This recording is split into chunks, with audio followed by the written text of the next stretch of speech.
and we're joined by one of our new favorite guys, Skip Schumaker. He doesn't even know how annoying we're going to be to him over the next several years, as he is the new manager of the Texas Rangers.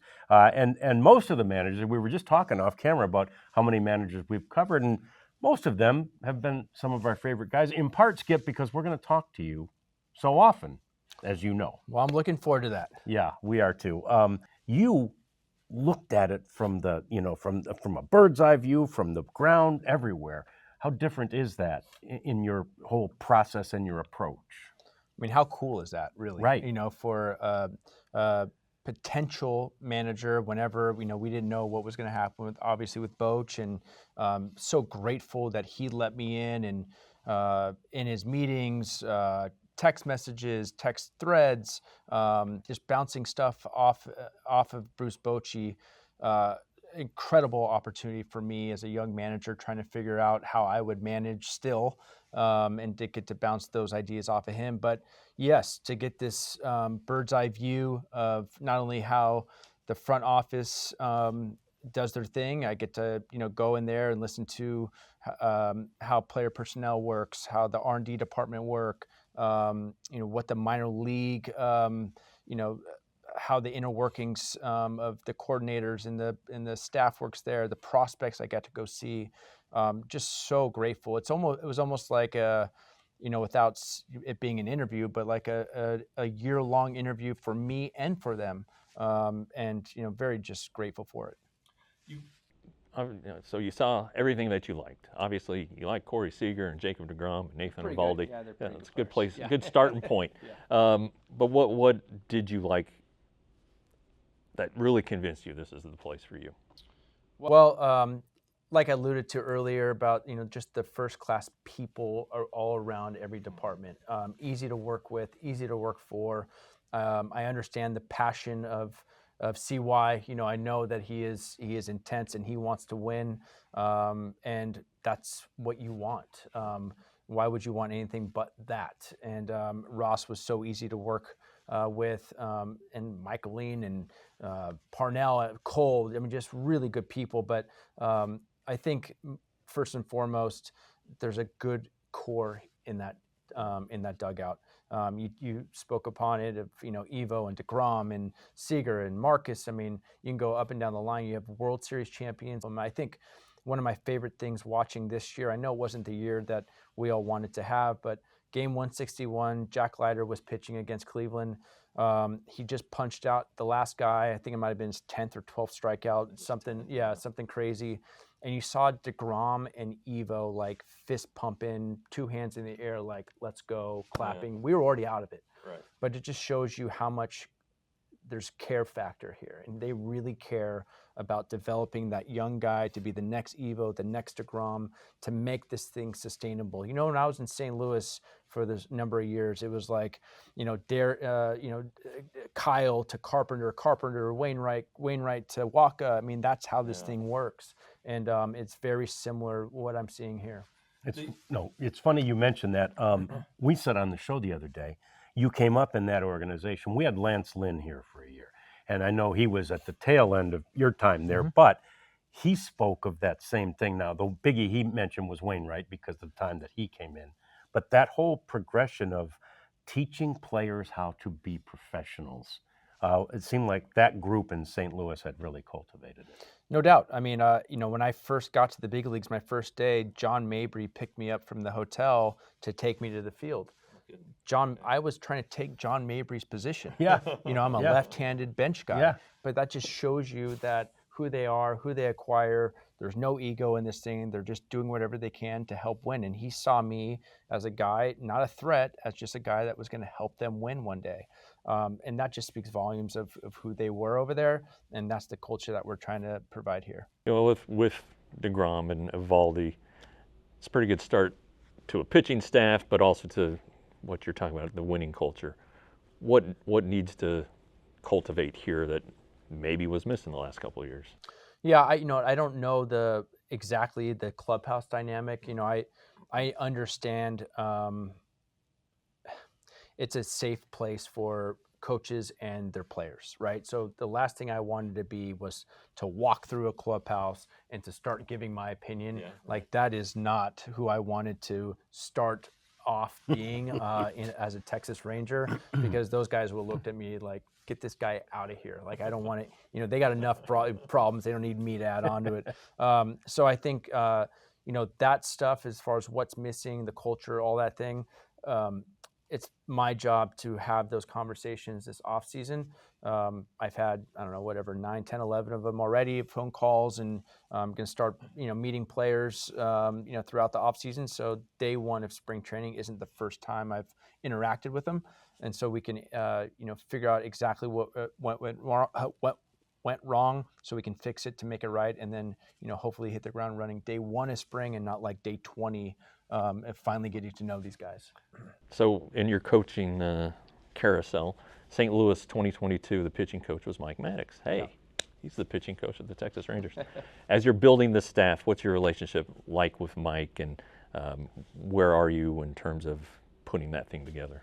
Yeah, I think obviously Mike Maddox, one of the better pitching coaches in the history of the game, has worked with some incredible pitchers throughout his career, Hall of Famers. Obviously, the staff did what they did last year, with Mike's leadership, obviously with Jordan Teagues and Dave Bush as well. So there was that group was obviously did one of the better jobs in major leagues.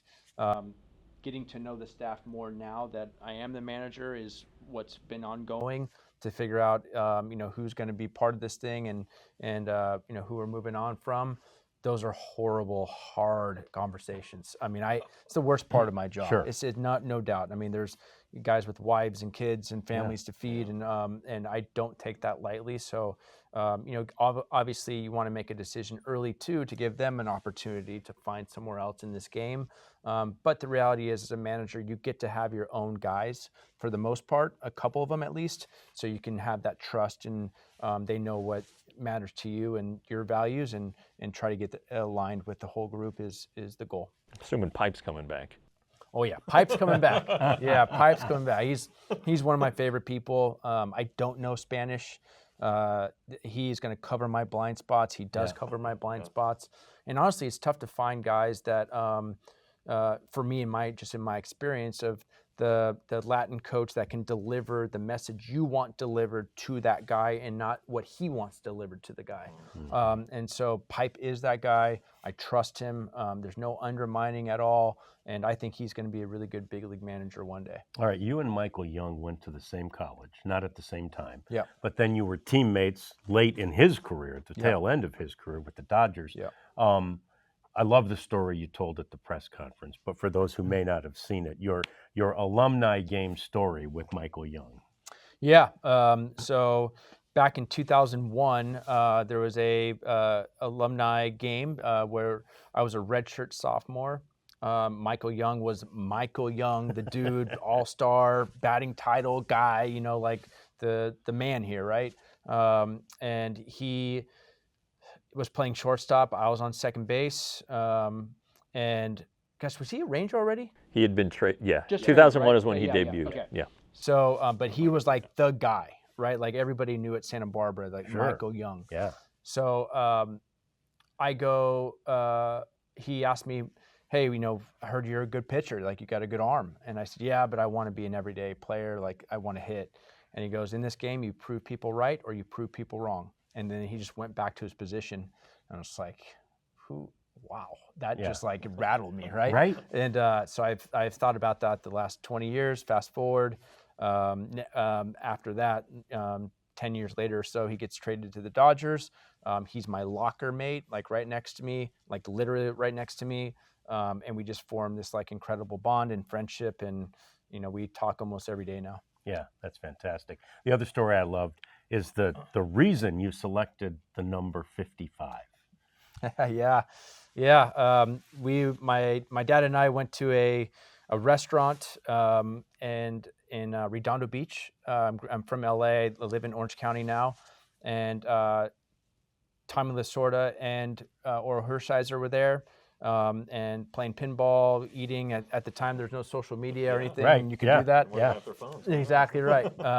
And we were very respectful. My dad said after they're done eating, you can go ahead and say hi or drinking. So I went and I had my glove. I still have the picture of it. It has Orel Hershiser autograph in there, but like an imprint, not his act. Right. Not he didn't Yeah. do it. And I have a Polaroid in my office, and he wrote "To a Future Dodger." So did Tommy Lasorda, "To a Future Dodger." Orel and Tommy, 2 separate photos. I have them still, and then I get traded to the Dodgers. Wow. And obviously Tommy was there, and so was Orel.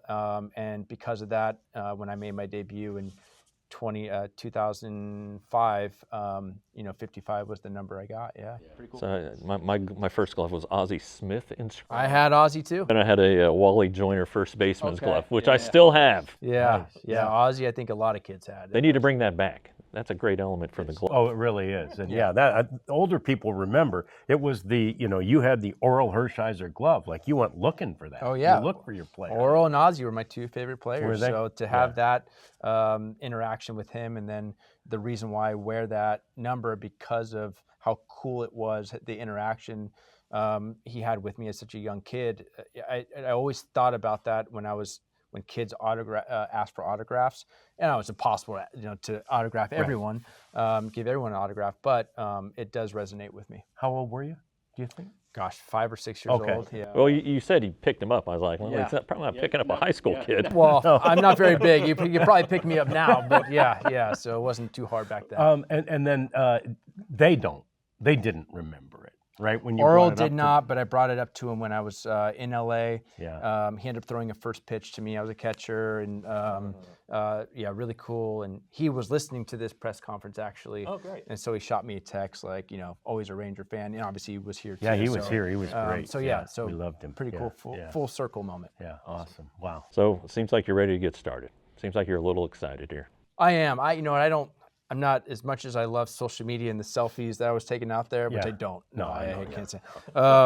I'm ready to do the baseball stuff now, and posing for pictures and stuff isn't usually my deal. So excited to do the baseball stuff and do this stuff.